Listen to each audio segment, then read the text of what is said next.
Welcome to Building Fortunes Radio. Make sure you check us out at buildingfortunesradio.com. Along with KISK, our Keep It Simple Circle marketing partners, we are here to help our Youmongus AM and Youmongus FM radio customers build their businesses and make the world a better place. At Building Fortunes Radio, we know how much your business means to you and the people important to you. So join us to make the world a better place. Spread the word, tell a friend, and go make a difference in your world. Now on to our show with your host, Peter Mingils. Take it away, Peter. Hello, everyone. Peter Mingils here. You are listening to us on the Building Fortunes Radio Network on the Count on the Truth radio show. We do this radio show with Ken Nielson every Tuesday around 8:30-ish, if you will, Eastern Time. And we post it up on the website, and then it goes everywhere. After that, it's on Building Fortunes Radio. It goes on buildingfortunesradio.com and .net and Youmongus Radio, and then we also post it up on Amazon, and after Amazon it kind of goes around the world to Apple's podcasts, and then it goes to Spotify, and then all those other ones, not necessarily in the same order. And recently we also kind of figured out how to put them on YouTube and Facebook too. So if it looks like Ken Nielson is everywhere, it's because he is. He's all over the place. In addition to the domain name countonthetruth.com. CountOnTheTruth.com is the domain name we picked to do these radio shows on, and it's also the name of the radio show. And one of the reasons why we did it this way was because when Kent got started, we were talking about some stuff, and he says, you know, I need a way to be able to get in front of most people or more people, so we said radio shows are going to be it. Then it was going to be, and a skeptical crowd, because a lot of people are just naturally kind of skeptical. There's a lot of stuff online you really don't know, especially now with AI.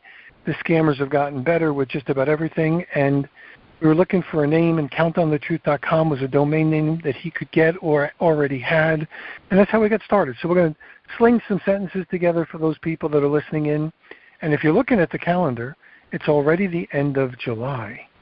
Oh my gosh, like the next show we do is going to be in August already. That means like 7/10 of the year, almost 7/10 of the year, almost 2/3 of the year is almost already over. And the reality is going to be like, yikes. If you're either ahead or behind on your goals, you probably need to pick up the pace. So do it while you can. I know the summer is a great time for vacations and relaxation, but you could always make some time to learn something new, and that might make a difference in your world and make your holidays a better place. So Ken, thanks for being here on your own radio show.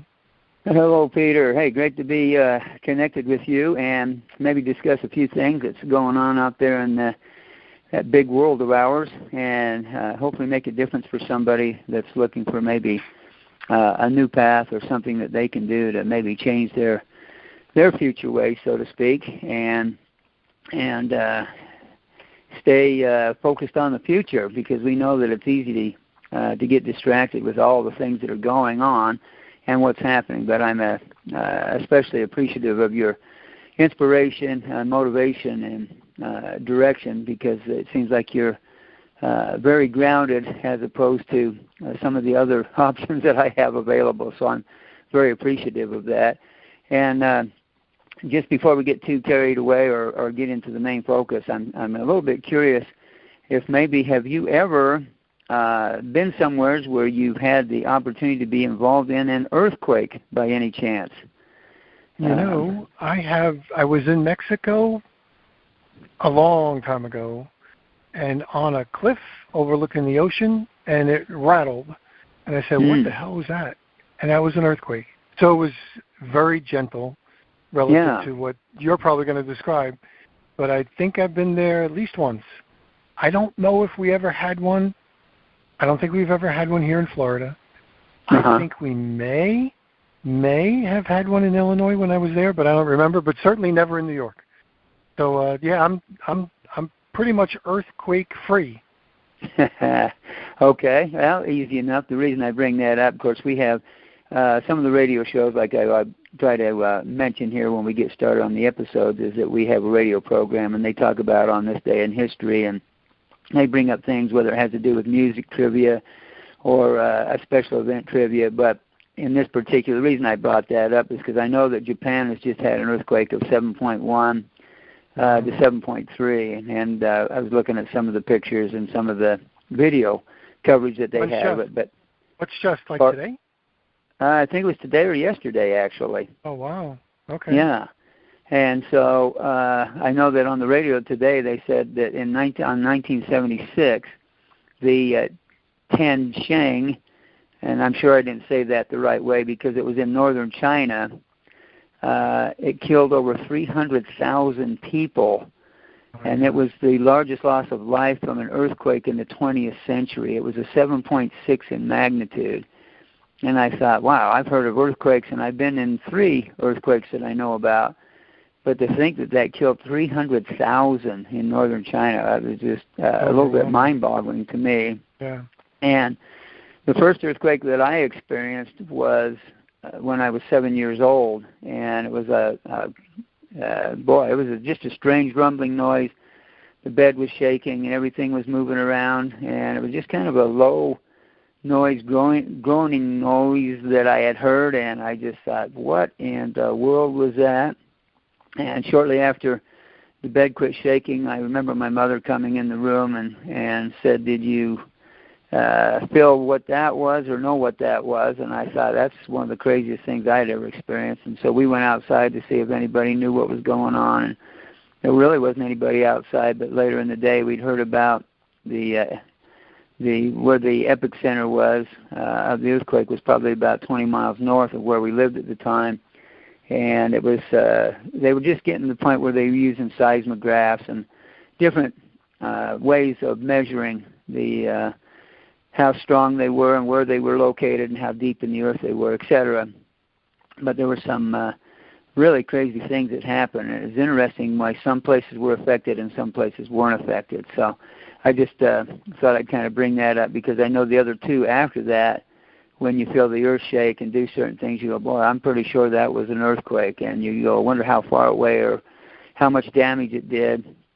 And there were buildings where the walls had toppled and the roofs had caved in, and other places it didn't seem like it had done anything. So, and I know that when you get, and that one, the first one that I was in, I think was either 6.1 or 6.3.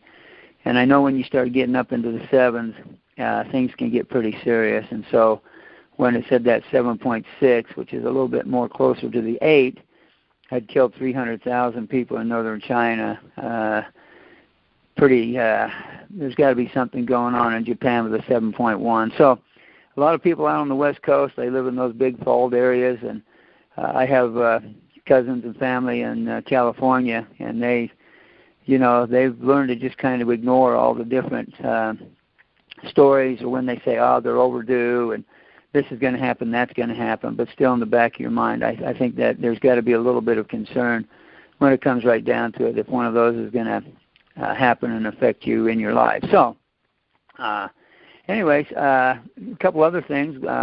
In talking to some of the people, the younger people that I know, and with the option, I know that in the prelude there you talked about the fact that we're all over the place, and I hope I'm a positive figure if I'm all over the place, and don't get too confused when trying to help people understand that there's a possibility to change their financial freedom and their time freedom when it comes right down to it with this particular industry that we're involved in, Peter. Well, my reference of all over the place, meaning like we broadcast this radio show everywhere, so it's all over the place. The content is good. The content is good. And the most important thing that we did this radio show for is because people could hear your voice. And then they could say, I like this guy, and I know I can trust him, so I can count on the truth. So, yes, radio show all over the place, but you are not. Well, yeah, I guess that's a good point, because I know that I talk to you about it, and sometimes I get a little bit carried away with different subjects. So that was my all over the place. But as far as the industry goes, hopefully we can kind of keep them narrowed down to what we're trying to get across to them and make sense of what's going on, so that they become good skeptics as opposed to bad skeptics. So I'm glad that you clarified that, though, because I could have made that sound like what you were referring to. So we're talking to some of the younger people and kind of what's going on today, because I always tell them, I say, what is old is new and what is new is old. And some of the things that have happened in the past, we've had inflation before, but I don't think it's been as bad as it is now. And they were talking about not only is the husband or, the couple's having to work 2 jobs, it seems like they've got to throw in a 3rd job in there somewhere just to make ends meet or even have a chance at purchasing a home, even if it's an older home, because most of the people that have the older homes that are ready to sell their older homes have gone into them, have refurbished them, have brought them up, have fixed things up, had done some re-innovations on them, and they're still just as expensive as far as the gap goes of trying to get into a home as like it was back in when I was younger. I remember one of the homes that my father had purchased it for $37,000, and it seems like a new vehicle costs that much nowadays. And homes are anywhere from maybe low $300,000s to the middle or upper $400,000, and you're just like, wow. I don't think inflation has kept up with that, because I know that the amount of money that people are making today is nothing, it's actually about the same as what was going on 15, 20 years ago, but the real estate industry has just been blown out of proportion. So that's really the bottom line there. So watching one of these YouTube videos with one of the influencers or a couple of the influencers, it's interesting because most of them I used to think of them as YouTubers, but they're really influencers because they're doing little surveys with different individuals or groups at different places. And what I mean by that is this. They have a lot of these people going to the universities and asking the students about different things. And one of the things that they brought up, other than politics, which is pretty prominent at this point. In fact, it almost gets tiring hearing about so much of the politics that are going on. But they were asking the students what they thought was the most important degrees and the most important things to learn at that level of education. And interesting what they had to say, the number one, it wasn't worthless, but they used the word useless degree at this point, is communications. And it made me, I had to giggle a little bit because I thought, wow, trying to communicate with some of the younger people, because it seems like all they do is text anymore. They've lost so much of their communication skills, and then they ask these students directly which one is one of the most useless degrees, and they say communications. And then they say, what about the second one? Business. And I thought, wow, that's crazy, because to be able to be an entrepreneur, those are 2 skills and abilities that you have to have. You have to be able to communicate. You have to understand business. And that's why I thought maybe that's why there's so much skepticism, other than the fact that people are taking advantage of other people. It is the communications and it is the business side that makes entrepreneurs capable of achieving financial freedom and time freedom, that type of thing. And in going back, I just thought about some of the things that we've been involved in and talked with, because when you were being able to do your certification at the University of Chicago at Illinois, you ran into a gentleman that was a very serious skeptic, and his name was Charles King. And if I remember correctly, Peter, you had the chance to rub shoulders with Charles King and actually help him from being I don't know if I want to call him a bad skeptic, but at least he was an open-minded skeptic to this industry. And if I remember correctly, you actually maybe was part of the solution to the problem of helping him to understand more about this industry. Am I remembering that correctly? That's pretty close. So what happened was Dr. Charles King was the director of marketing at the University of Illinois in Chicago. So it's a very prestigious school. And he was the director of marketing. And the economy was in a recession. It was back in the 1980s, I believe, or somewhere around the 90s or whatever it was. But it was in a recession. And the dean said, here's the problem.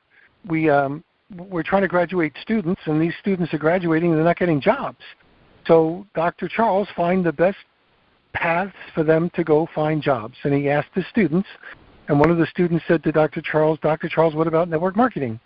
And Dr. Charles abruptly said, they got to remember, Dr. Charles is about 5'0", little skinny weeny guy, and with a little man attitude. So he's like, son, let me tell you something. I know enough about network marketing to tell you I don't want to do anything with network marketing relative to this college. And the kid said, meaning he was a student, he said to Dr. Charles, Dr. Charles, with as much as I know you don't know about network marketing, if I would have answered a similar question, you would have given me an F. You would have failed me. And Dr. Charles stood up to the guy and said, you know, son, you're right. I don't know about network marketing. I'm violating my own principles. So, oops, I hear something back in your back. Yeah, we got to get that out of the way there. That's okay. So Dr. Charles said, hey, listen, you know, with as much as I don't know about it, we should really research it. And then he did. He wound up hooking up with Mark Yarnell, who was Mark Yarnell would have a bigger influence than I ever did on the college course. Mark was a great speaker. And I actually went there as a student after I moved down from Chicago to Florida. And then I went back as an instructor on lead generation. And I can sincerely say I am the most certified network marketer on the planet. And I say that playfully. And the reason why I say that playfully is I paid for the course, got a certificate.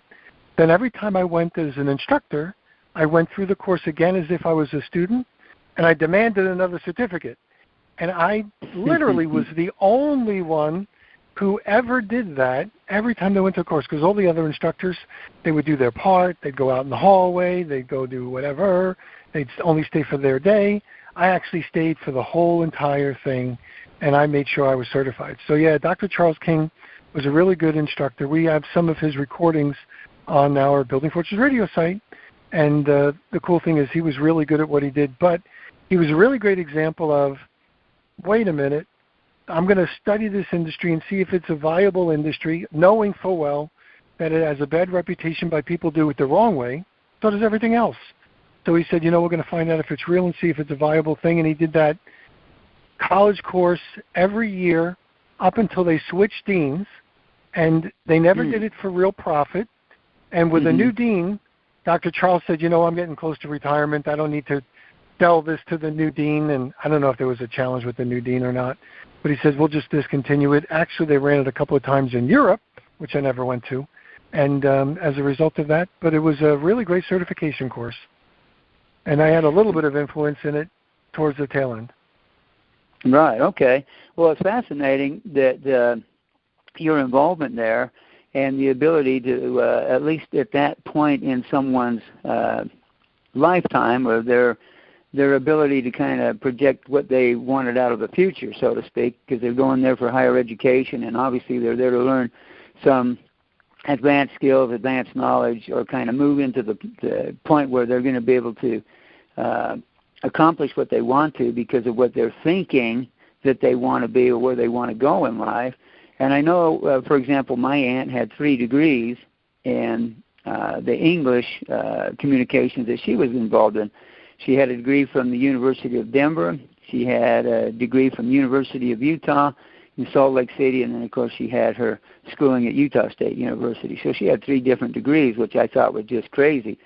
And at the end of her lifetime, after she was through doing her teaching, she actually ended up being a maid at one of the hotel motels with her sister because she was not making enough money to make ends meet with what she had accomplished during her period of time after retiring. And I thought that was the strangest thing in the whole world. I just don't know if she didn't understand how to build a nest egg or put the money, invest it, how to save it or whatever, but she ended up being a maid with one of her sisters. It was just an interesting story to at least have that kind of education, and that's where they ended up. And so I know we talked about some of the other people that had been introduced to network marketing, and one in particular, we talked about Jimmy Smith, and I know you know him as Jimmy Smith the Butcher. Very common story in network marketing. And I thought maybe I've got a little bit about him because I had mentioned, it's been a few podcasts ago, that I was going to put some information on the website about Jimmy Smith and kind of how what had happened to him. And I need to update some things on the website, and I know that there's another platform where the images aren't showing up, so I've got to go through and redo that so that makes sense, because it looks like there's just a lot of holes in some of the things going on there. So maybe what we can do, Peter, is go to commercial break, come back, and I'll explain a little bit about Jimmy Smith, because I know you know Jimmy Smith as well as I do. So I'll turn it back to you to go to commercial break. Here we go. We'll be right back. You've been listening to a special broadcast of the Building Fortunes Radio Show on Building Fortunes Radio and the Youmongus Radio Network. If you are interested in the world's best AI receptionist and AI business building platform, you will want to get your AI receptionist from Youmongus.com. Go to the specials page on Youmongus.com. That's YOUMONGUS.com/specials. Explore how small business owners and major corporations are using Youmongus AI receptionists to do everything from answering incoming calls to scheduling appointments and even answering customer service questions. Your AI receptionist can do everything from making sure you never miss a call to texting reminders and follow-ups and even upgrading and closing more sales. Your AI receptionists will help you increase your productivity in just about everything. Building Fortunes Radio suggests you have to check them out on the specials page on Youmongus.com. That's YOUMONGUS.com/specials. You can make your world a better place and help others do the same with the AI receptionists at Youmongus.com. Now, back to our Building Fortunes Radio Show. Take it away, Peter. We are back. Peter Mingils here with Ken Nielson. We're talking on Count on the Truth. Go to countonthetruth.com for all the things that we're talking about over here. And you're going to kick it off with Jimmy the Butcher. So Jimmy the Butcher is not like the Michael Franchese Jimmy the Butcher from the Mafia or anything else like that. No, Jimmy was a butcher. Jimmy was really a butcher. So it's kind of cool. Nice guy. Yeah, exactly, and it's pretty incredible because I know some of the things that he talked about in one of the magazines. I'm just looking here to see what it was because this is where I got the information. Because we had him, we knew Jimmy when he was in one of the companies that he was introduced to, and he struggled to make that work as well as he wanted to. And then he was introduced to his second company, and man, that thing really took off. And he always said it was because the people that had showed him how to build that particular business had done things the wrong way. But it was in a magazine called Home Business Connection, and I'm not sure if you're familiar with that particular magazine or not, Peter. You probably heard of it before or seen it. Yep, I did, yep.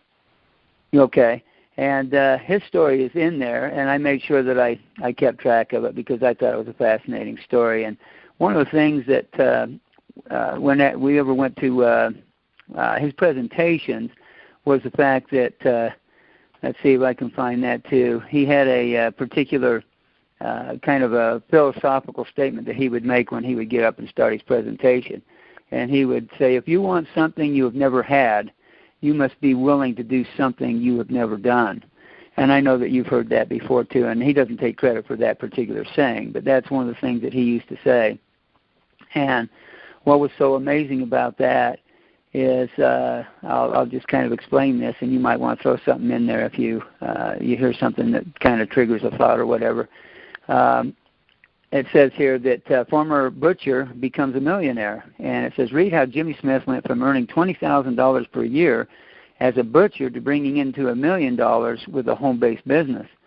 And what it was is just like you had mentioned, he'd spent most of his life working as a butcher, and his father and grandfather had done the same thing. And growing up, he knew that he was going to follow in their footsteps and admits it was the only thing he thought he could do to make money in this world. Now, for us as a kid, when we were going to school, and I'm not sure how different this was for you, Peter, but when we were being taught of all the things that were out there and all the possibilities, you were either going to be, well, even when I was younger, there was an employment or a job that was known as the milkman. And they actually would deliver dairy products to people. They'd go to work at sometimes 3 o'clock, 4 o'clock in the morning, and they had special places where they'd come and they would leave milk or cheese or whatever the dairy products were so that they were find a place that they get put in the fridge and last a long time. But that was actually considered a very serious job at the time. the other jobs that were it seemed like that were out there were you could be a mailman, you could be a policeman, you could be a fireman.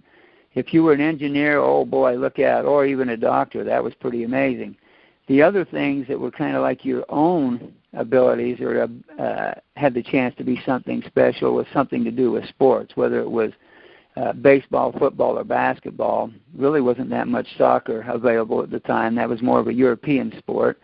And then, of course, you had the different things that were associated with car racing, different parts of the country that were specialized in that, or you had to go across the big pond to get over to Europe to do formula racing, etc. So it seemed like you were pretty much decided on if you weren't going to go to school forever to be a doctor, you were either going to be a fireman, a policeman, the mailman, or maybe even something to do with farming or raising cattle. So I don't know if that's kind of how the options were in your growing up period or not. Is there anything that sticks out in your mind, Peter, that might have been a possibility that you thought that was going to be? I know your parents wanted you to be a doctor. Was there something else that you thought that you might end up being as you got older? You know, I was never really sure. When I was young, I used to be a clammer.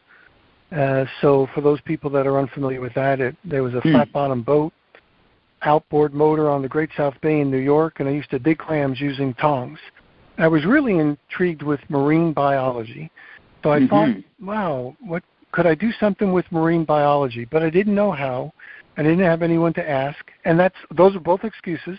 But I was a young kid back then, so I didn't really know. And I was thinking marine biology, but couldn't figure out how to make money. And I knew that was going to be a hard job to make money on. Researching, I didn't think was going to pay very well. Clamming certainly wasn't going to pay very well, and especially in the winter in New York.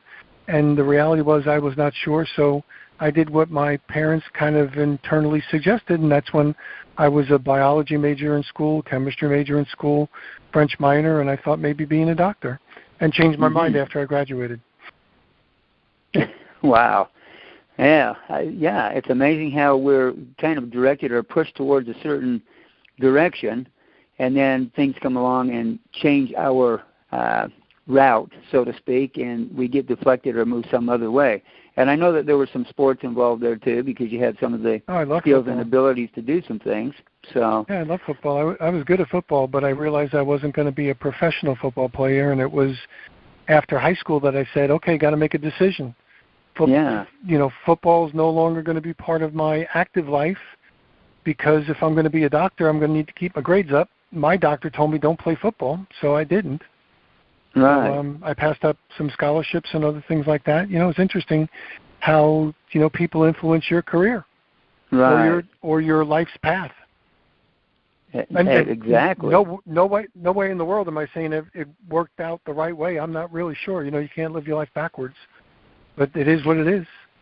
Yeah. Now, there's a great takeaway there, too. You can't live your life backwards, although maybe you can go back and remember some of the things that have happened and help you to move forward. But, you can't live backwards. So, can't redo it. Right. No second chances. Yeah. So, and it's just it's fascinating when Jimmy Smith, the butcher, was telling his story, and he says that he raised 6 kids on a butcher's salary, which, never amounted to more than $20,000 per year. And for 40 years, he stayed in this line of work. And he says his family was well taken care of, but there was no room for extras. And so they talked about taking cruises, but they didn't have enough money for the luxuries. They didn't, he just knew how important it was to provide for his family. So he just figured it was fortunate enough to do that. But what happened, he says all of that changed when he had hurt his back, and he spent 14 days in the hospital, and the doctors told him that he needed to stop working as a butcher, or he could end up in a wheelchair from the problem with his back. Wow. And he says, I'd been a butcher all my life, and now I was told to get a new career. And he says it was devastating. And so he retired at 56 with a full pension that barely paid the bills. He had 6 kids in private schools, and at that point his life was full of uncertainty. And he said it was at this time that Jimmy discovered network marketing and attended his first meeting. He discovered the real power of network marketing, and now And at this particular time, he had earned more in a week than he did in a year as a butcher. And he says, when I first heard about it, the numbers made sense. It fascinated me then, and it still fascinates me today. And so, 20 years later, he says, it's amazing that everyone wants to have what the butcher has. And so Jim and his wife, Bridget, moved into a custom-built home that they had dreamed of for years.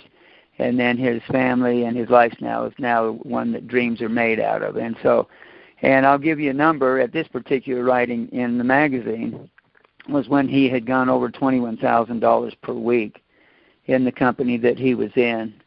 And he did that in just under a year, which is just amazing. So in the next year, he finally got it together, so to speak, as he says, and he maxed out the company's compensation plan and was making $50,000 per week. And so I told a few people that story, and the younger people, I said, what if it was possible just to make $1,000 a week? Would that help you? And boy, their eyes light up, but they still don't understand the concept of being an entrepreneur, because they're trying to figure out how to sell so many items that they're making, even if they were making $2 profit or $5 profit. They're trying to figure out how many of those items you have to sell to become a millionaire, and how long it would take, and if people are really going to buy what they have or what they need, etc. And so we get to talk about exponential growth and geometric progression, which we've gone over a number of times. But that's why I just wanted to kind of key on some of the things that I think we were brought up with. And we have to be smart skeptics to be able to take a look at the industry and see what it really has to offer and why it works the way that it does. Because I know there are key points in it. There are some compensation plans that I won't work with. There are certain types of products that I kind of pass over. Different services I don't think are as critical or as important in the workforce or in the industry today as it was in the past. Things just change. And of course, I know that one of the big things right now is artificial intelligence. And I think that when AI is used the right way, it's just like anything else. I mean, it can make a huge difference. And sometimes it's used for the good, and sometimes it's just thrown out there. And I don't know if people aren't paying attention to the way that's actually put together, or they're just a little bit sloppy in using the new form of AI that's available. So a lot of things happening. I just think now is a really super time to take a look at what the possibilities are and what it can do for a person's financial future in a fairly short amount of time if they just get in and find out, do a little bit of their homework to see what's available and what we can do to help them. So trying to put everything in there in a short amount of time, Peter, because, again, time has flown by, but hopefully made sense of a little bit of this, that it's really up to people to kind of do their homework and take a little bit of time to use some of their skepticism to say, hey, if these guys really do know what they're talking about, what maybe are some of the opportunities or the potential of what they're talking about, and they'll take a look and see what we've got to offer. So anything you'd like to throw in there before we kind of close things up, Peter? No, well, just in addition to everything you mentioned, one of the reasons why we do this radio show is they can hear you put together some sentences and hear me kind of compliment some of the sentences that you're putting together, and then make a decision. Say, hey, this guy sounds like a good guy, meaning about you. Seems like he knows what he's talking about. I'd like to learn more. I think I can trust him. So I can count on the truth coming from Ken Nielson. So that's one of the things that we do this radio show for. On its own, there might not be any specific information about what it is specifically, but that's what you have private conversations for. So interest first, take the action, talk to Ken, contact him through countonthetruth.com, and then take it to the next step. And that's the best thing you could possibly do. And what you'll probably find is that it might change the trajectory of your life, because you're going to be 20 or 30 or 40 years older anyway. You might as well change the trajectory where it makes it worthwhile in a home-based business, where you might be able to take advantage of all the things you're referencing and not have to worry about the catastrophic, if you will, decisions that Jimmy the Butcher had to make when he hurt his back. So that was tough, and I know Jimmy's backstory. It wasn't like he just walked from being a butcher to being a millionaire. There was a lot of struggles along the way before he figured it out. So you can take advantage of that, by talking to Ken. So, Ken, I'll let you wrap it up. Okay, well, I'll just kind of throw this in here because I know there's a lot of great, kind of one-liners or thoughts that take place in the industry, and that's what helps us all be positive and use our mind's ability to grow as we move forward. But it's like they always say, the first step to getting anywhere is deciding that you are no longer willing to stay where you are. And another quote that I think is really important, because when we were teaching hang gliding and being a snowmobile tour guide, we always tell people, if you're going to get to another level or go places that you want to go that others aren't willing to go, doubt kills more dreams than failure ever will. So obviously you don't want to fail in skydiving. That's the wrong way to fail. But if you're taught the right way to do things, the outcomes are positive and are pretty incredible when it comes right down to it. So don't let doubt kill more dreams than failure ever will, because just be willing to fail at a few things, and you'll get past that, and don't let doubt keep you from experiencing the things that you're really supposed to be experiencing. So many thanks again, Peter, and we'll catch up with you the next go-around, which is probably next week in August. Yep, we'll see everybody then. You've been listening to Building Fortunes Radio on buildingfortunesradio.com. Thanks for listening. Building Fortunes Radio is part of the Youmongus AM and Youmongus FM radio network. Be sure to check out the buildingfortunesradio.com website to listen to your favorite shows. You can also hear us on Youmongus Radio and wherever you find your favorite podcasts. It's been our privilege to have you listen in. At Building Fortunes Radio, we wish you the success you deserve and are willing to work for.